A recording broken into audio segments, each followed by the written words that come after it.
প্ৰথমে ভূমধ্য সাগৰীয় অঞ্চল 5 নম্বৰ ভূমধ্য সাগৰীয় অঞ্চল ক'ত আছে ক্ৰান্তীয় মৰু অঞ্চলৰ উত্তৰ অংশৰ ঠাইবোৰত সাধাৰণতে ভূমধ্য সাগৰীয় জলবায়ু বিৰাজ কৰে আমি আগতে পাইছিলো ক্ৰান্তীয় উষ্ণ মৰু অঞ্চল এই ক্ৰান্তীয় উষ্ণ মৰু অঞ্চল য'ত আছিল তাৰ ঠিক ওপৰত এই ভূমধ্য সাগৰীয় অঞ্চল বিৰাজ কৰে এতিয়া ইয়াত গুৰুত্বপূৰ্ণ কথা কি আছে ইয়াৰ জলবায়ুৰ বৈশিষ্ট্য কি প্ৰাকৃতিক অঞ্চলৰ বৈশিষ্ট্য তোমালকে মন কৰিবা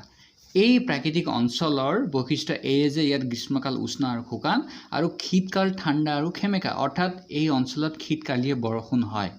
এইটো মন কৰিবা বৈশিষ্ট্য ভূমধ্য সাগৰীয় অঞ্চলৰ বৈশিষ্ট্য আৰু ইয়াৰ বছৰি বৰষুণৰ পৰিমাণ কিমান 25 পৰা 75 সেন্টিমিটাৰ এইটো গুৰুত্বপূৰ্ণ এইটো নোট কৰিবা ইয়াৰ পাছত ভূমধ্য সাগৰীয় অঞ্চলৰ অন্তৰ্গত পৃথিৱীৰ কিছুমান ঠাই তোমালকে নোট কৰি ৰাখিবা যেনে উত্তৰ আমেৰিকাৰ উপকূলৱৰ্তী কেলিফৰ্নিয়া দক্ষিণ আমেৰিকাৰ মধ্য চিলি দক্ষিণ আফ্ৰিকাৰ কেপ উপকূল আৰু অষ্ট্ৰেলিয়াৰ এই তিনিটা নাম তোমালকে মনত ৰাখিবা ভূমধ্য সাগৰ য'ত আছে ভূমধ্য সাগৰৰ চাৰিওফালে অঞ্চলত এই ভূমধ্য সাগৰীয় জলবায়ু বিৰাজ কৰে তাৰ উপৰিও পৃথিৱীৰ আন কিছুমান ঠাইত যিবোৰ ঠাই সেই ভূমধ্য সাগৰৰ পৰা বহু দূৰত আছে সেই কিছুমান ঠাইবোৰতো সেই একেই ভূমধ্য সাগৰীয় জলবায়ু বিৰাজ কৰে যেনে উত্তৰ আমেৰিকাৰ উপকূলৱৰ্তী কেলিফৰ্নিয়া দক্ষিণ আমেৰিকাৰ মধ্য চিলি আৰু দক্ষিণ আফ্ৰিকাৰ কেপ উপকূল এই তিনিটা নাম তোমালোকে লিখি ৰাখিবা য'ত ভূমধ্য সাগৰীয় অঞ্চল বিৰাজ কৰে এতিয়া এই ভূমধ্য সাগৰীয় অঞ্চলৰ মানুহৰ প্ৰধান জীৱিকা কৃষি এইটো মন কৰিবা আৰু এই ভূমধ্য সাগৰীয় অঞ্চল ফল-মূলৰ উৎপাদনৰ বাবে বিখ্যাত পৰীক্ষাত প্ৰশ্ন হ'ব পাৰে যে ফল-মূলৰ উৎপাদনৰ বাবে পৃথিৱীৰ কোনটো অঞ্চল বিখ্যাত তেতিয়া কিটো হ'ব ভূমধ্য সাগৰীয় অঞ্চল আৰু ইয়াত চোৱা এইদৰে ফল-মূলৰ ওপৰত নিৰ্ভৰ কৰি গঢ়ি উঠা বৃহৎ শিল্পৰ বাবে এই অঞ্চল পৃথিৱী বিখ্যাত ভূমধ্য সাগৰীয় অঞ্চল ফল-মূলৰ ওপৰত নিৰ্ভৰ কৰি গঢ়ি উঠা বৃহৎ শিল্পৰ বাবে পৃথিৱী বিখ্যাত এইটো কথা মন কৰিবা ইয়াত গুৰুত্বপূৰ্ণ কথাবোৰ ইমানে আছিল এতিয়া পৰৱৰ্তী মধ্য অক্ষাংশৰ মৰু অঞ্চল আমি আগতে পাইছো ক্ৰান্তীয় উষ্ণ মৰু অঞ্চল বুলি আৰু এতিয়া এইটো হৈছে মধ্য অক্ষাংশৰ মৰু অঞ্চল ক্ৰান্তীয় উষ্ণ মৰু অঞ্চল যিমান বেছি পৰিমাণে সেই অঞ্চল মৰুময় এই মধ্য অক্ষাংশৰ মৰু অঞ্চল সেই পৰিমাণে মানে ক্ৰান্তীয় উষ্ণ মৰু অঞ্চলৰ তুলনাত অলপ কম পৰিমাণে মৰুময় এই অঞ্চলৰ প্ৰাকৃতিক অৱস্থা যদিও মৰুময় কিন্তু ইমান বেছি উষ্ণ নহয় এনে প্ৰাকৃতিক অঞ্চলৰ কেউকাষে উচ্চ পৰ্বতেৰে আৱৰা সমুদ্ৰৰ পৰা বহু দূৰৈত অৱস্থিত উচ্চ পৰ্বতে আগুৰি থকা বাবে ইয়াত বৰষুণৰ পৰিমাণ অতি কম মানে এই মধ্য অক্ষাংশ মৰু অঞ্চল যিটো এইটো সেই মৰুভূমি সম্পূৰ্ণ নহয় কিন্তু মৰুভূমিৰ দৰেই পৰিৱেশ আছে ইয়াত কিয় আছে যে এই ঠাই মধ্য অক্ষাংশৰ মৰু অঞ্চল কেউকাষ উচ্চ পৰ্বতেৰে আৱৰা বুজি পাইছা মানে চাৰিওফালৰ পৰা উচ্চ পৰ্বতেৰে আৱৰা আৰু মালভূমিযুক্ত অঞ্চল হোৱাৰ বাবে এই ঠাইৰ অৱস্থা এই মধ্য অক্ষাংশৰ মৰু অঞ্চলৰ অৱস্থাও এক প্ৰকাৰে মৰুভূমিৰ দৰেই সমুদ্ৰৰ পৰা বহু দূৰৈত অৱস্থিত আৰু উচ্চ পৰ্বতে আগুৰি থকা বাবে ইয়াত বৰষুণৰ পৰিমাণ সেই কাৰণে অতি কম বাবে তাত মৰুময় পৰিৱেশৰ সৃষ্টি হৈছে মানে যেনেকৈ সাহাৰা মৰুভূমি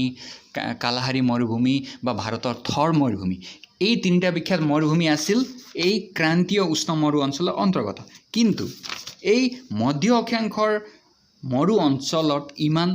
বিশাল মৰুভূমি বা ইমান উষ্ণ মৰুভূমি ইয়াত নাই যদিও এই অঞ্চলৰ পৰিৱেশো মৰুময় শুকান এতিয়া চোৱা এই ক্ৰান্তীয় উষ্ণ মৰু অঞ্চলৰ অন্তৰ্গত পৃথিৱীৰ কোন কেইটা ঠাই আছে এছিয়া মহাদেশৰ প্ৰায় মাজভাগত অৱস্থিত তিব্বত মালভূমি ইয়াত চোৱা তিব্বত মালভূমি তিব্বতটো মালভূমি হয় মৰুভূমিটো নহয় কিন্তু তিব্বত মালভূমিটো সেই একেই মৰুময় অৱস্থা বিৰাজ কৰে সেই কাৰণে তিব্বত মালভূমিক এই মধ্য অক্ষাংশৰ মৰু অঞ্চলৰ ভিতৰতে ধৰা হৈছে আৰু গোবি মৰুভূমি চোৱা তাৰপিছত উত্তৰ আমেৰিকাৰ ৰকি পৰ্বতশ্ৰেণীয়ে আগুৰি থকা দ্ৰোণী আৰু দক্ষিণ আমেৰিকাৰ এণ্ডিজ পৰ্বতশ্ৰেণীৰ পূবত অৱস্থিত পেটাগোনিয়া মালভূমিটো একে ধৰণৰ মৰুময় প্ৰাকৃতিক পৰিৱেশ দেখা যায় চোৱা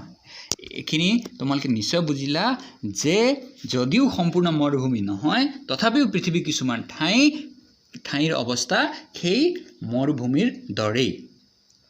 আৰু তিনিটা নাম তোমালোকে মনত কৰিবা তিব্বত মালভূমি, গোবি মৰুভূমি আৰু উত্তৰ আমেৰিকাৰ ৰকি পৰ্বতশ্ৰেণী এই তিনিটা ঠাই এই মধ্য অক্ষাংশৰ মৰু অঞ্চলৰ অন্তৰ্গত। পৰীক্ষাৰ কাৰণে গুৰুত্বপূৰ্ণ এই তিনিটা কমেও দুটা নাম মনত ৰাখিবা, তিব্বত মালভূমি আৰু এছিয়াৰ তিব্বত মালভূমি আৰু এছিয়াৰ গোবি মৰুভূমি। তিব্বত মালভূমি ক'ত আছে? ভাৰতৰ উত্তৰ ফালে আছে আৰু গোবি মৰুভূমি আছে চীন দেশৰ উত্তৰ অংশত। এই দুটা নাম অতি গুৰুত্বপূৰ্ণ। এতিয়া চোৱা, মৰুময় বুলি কওঁতে তোমালোকে এটা কথা মন কৰিবা যে তাত প্ৰাকৃতিক অৱস্থা মানুহৰ বসবাসৰ কাৰণে উপযোগী নহয়, তাত বৰষুণো কম, গছ গছনিও কম, সেইকাৰণে তাত মানুহে আগৰ পৰাই বসবাস কৰি অহা নাই। মানে তাত কি হ'ব, তোমালোকে এইটো বুজিবা যে মৰু অঞ্চল বুলি কওঁতে বুজিবা যে তাত যাযাবৰ মানে অঘৰী পশুপালকে বাস কৰিব তাত। সেইকাৰণে সেই যিটো মধ্য অক্ষাংশৰ মৰু অঞ্চল তাতো অঘৰী মানুহে বাস কৰিছিল। ইয়াত আমি পাইছিলোঁ বুছবেন আছিল, তাৰপিছত বেদুইন আছিল, নহয় জানো, সেই ক্ৰান্তীয় উষ্ণ মৰু অঞ্চলৰ। ঠিক তেনেকৈ এই মধ্য অক্ষাংশৰ মৰু অঞ্চলতো তেনে যাযাবৰ পশুপালক শ্ৰেণীয়ে বাস কৰে, গম পাইছা? গতিকে এইখিনি গুৰুত্বপূৰ্ণ কথা হ'ল এই মধ্য অক্ষাংশৰ মৰু অঞ্চলৰ বিষয়ে। এতিয়া আমি চাম মধ্য অক্ষাংশৰ নাতিশীতোষ্ণ অঞ্চল।